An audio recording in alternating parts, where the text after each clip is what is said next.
Une enceinte avec un design que l'on connaissait bien il y a de nombreuses années. Cette nouvelle enceinte, donc Heritage. Allez-y, présentez-nous.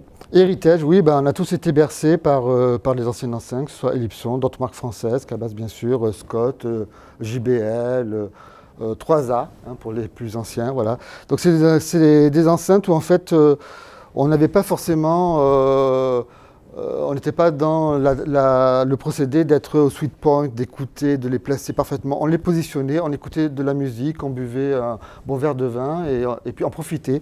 Et en fait, c'est un esprit un peu qui revient, de ne pas être si pointu, mais vraiment le fait d'avoir eu cette pandémie a fait qu'on est resté beaucoup à la maison et on a écouté beaucoup de musique et l'écouter de façon peut-être générale, pas très concentrée, égoïste, mais dans la vie courante.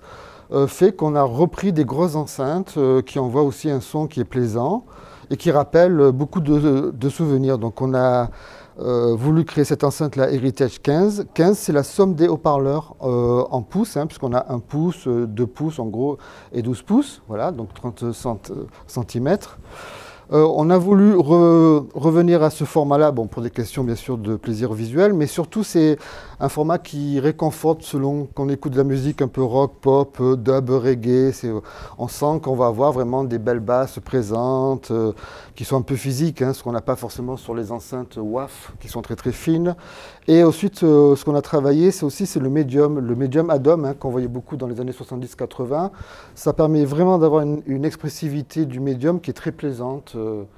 Et donc on a un médium aujourd'hui qui fait 3 octaves, puisque les coupures sont de 700 Hz et de 5 kHz. Donc en fait c'est un médium libre, hein, il n'y a pas de coupure dans la zone du médium.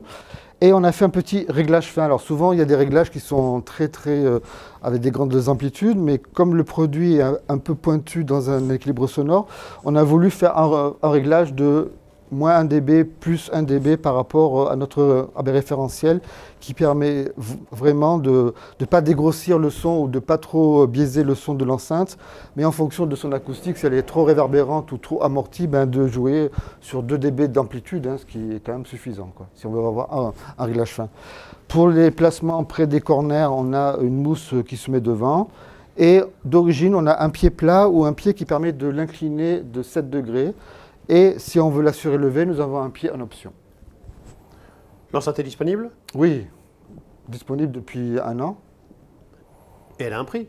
Elle a un prix, elle est à 2 380 € la paire.